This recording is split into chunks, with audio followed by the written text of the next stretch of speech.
মিঠির মাম্মাম না ফোনটা ধরছে, না কল ব্যাক করছে, আর এদিকে আমার টেনশন বাড়ছে। হার্টবিট বাড়তে বাড়তে আমি হার্ট অ্যাটাক না করে ফেলি। ভালো লাগে না। আরে টেনশন হচ্ছে, বুঝতে পারছিস না আমার।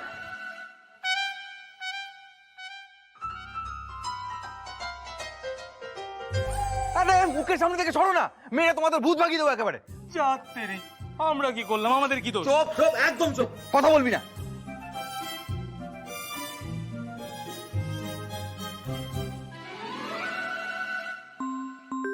এই ফোন, মিঠির মামাম ফোন করেছে। এই চুপ চুপ, একদম চুপ। তোরা এখানেই দাঁড়া, আমি কথা বলে আসছি।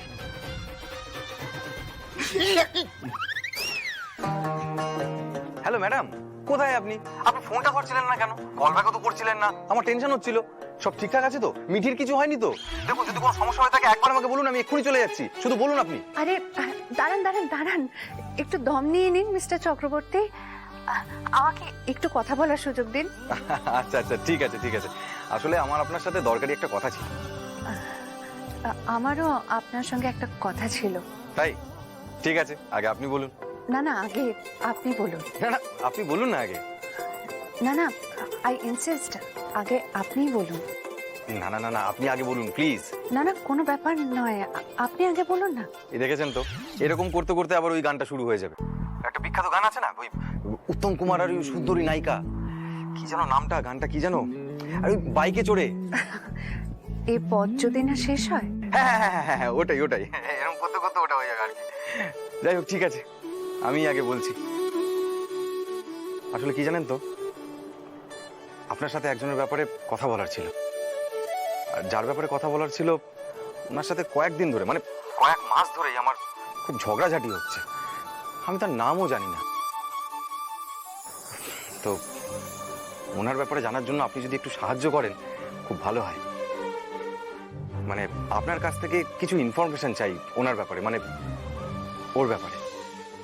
ও, আপনি কার কথা বলছেন বলুন তো? তবে মিস্টার চক্রবর্তী, আপনি আমার মিঠিকে এত হেল্প করেছেন, তাই আপনার জন্য আমার পক্ষে যতটা যা করা সম্ভব তার থেকে বেশিই করব। ব্যাস ব্যাস ব্যাস ব্যাস ব্যাস ম্যাডাম, আপনি যেই কথাটা বলে দিলেন, ধরে নিলাম আমার পুরো কাজটা হয়েই গেছে। আসলে ব্যাপারটা হচ্ছে, আমি না ওনাকে, মানে ওকে ভালোবেসে ফেলেছি।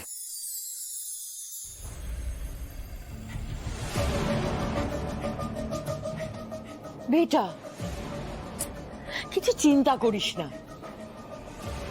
মিঠি চলে যাওয়াতে সুবর্ণা একটু স্যাড হয়েছে ঠিকই, কিন্তু কিন্তু আমি আছি না, আমি সব দিক সামলে নেব।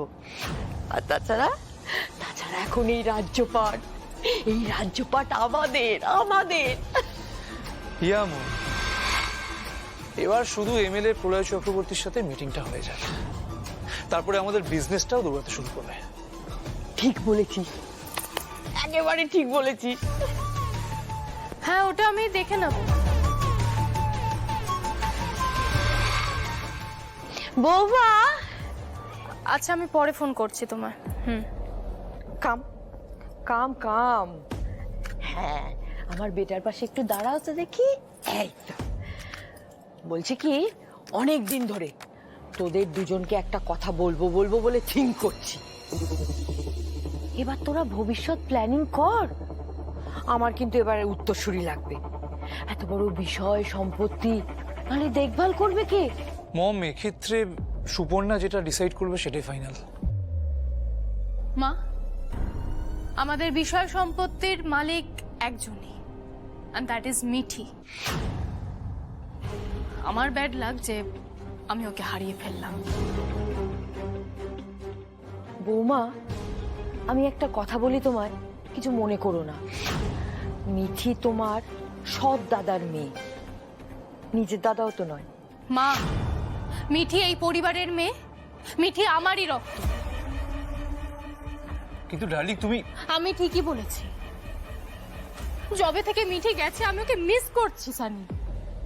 আর পল্লবীরা নিজেরাই এত গরিব, নিজেরাই ঠিকভাবে খেতে পায় না, না জানি মিঠিকে কেমন রাখছে, ওকে কি খাওয়াচ্ছে। I want to meet Mithi.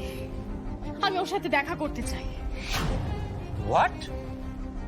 হ্যাঁ, যেভাবেই হোক আজই তুমি আমাকে ওর সাথে দেখা করাবে। আর আমি কিন্তু কোনো রকম এক্সকিউজ শুনতে চাই না। সব ব্যবস্থা করে তুমি আমাকে জানাবে।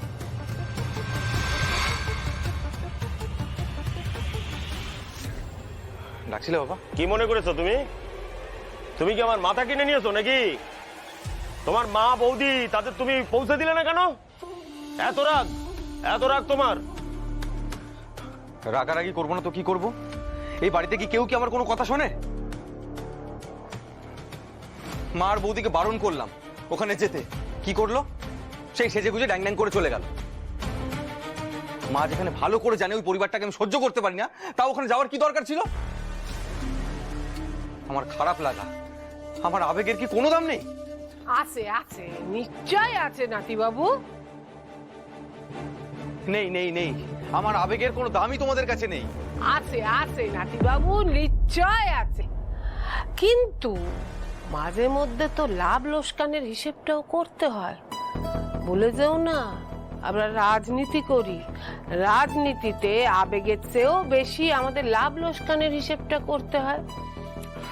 ঠাম্মি, যেখানে আমাদের অপমান হয়েছে, আমাদের মান ইজ্জত ধুলোয় মিশে গেছে, যেখানে আমাদের মাথা নিচু হয়েছে, আমাদের মন ভেঙে গেছে, আমাদের খারাপ লেগেছে, কষ্ট হয়েছে, সেখানে না লাভ লোকসানের হিসাব করতে নেই। সেখান থেকে মুখ ঘুরিয়ে চলে আসতে হয়। আরে আদি, তুই এই সামান্য ব্যাপার নিয়ে কেন এত সিন ক্রিয়েট করছিস বলতো? তর্কের খাতিরে যদি আমরা ওদের নিমন্ত্রণ রক্ষা করেও থাকি, তাতে কি এমন মহাভারত অশুদ্ধ হয়ে যাবে বল? মহাভারত অশুদ্ধ হতে আর বাকিটা কি আছে? দিদি যেদিনকে ওই ভিখারিটার সাথে এই বাড়ি থেকে হাত ধরে পালিয়ে গেল, যা ক্ষতি হওয়ার সেদিনকেই হয়ে গেছিল। এত বড় একটা ক্ষতি হয়ে যাওয়ার পরও কি আশা করছো তোমরা?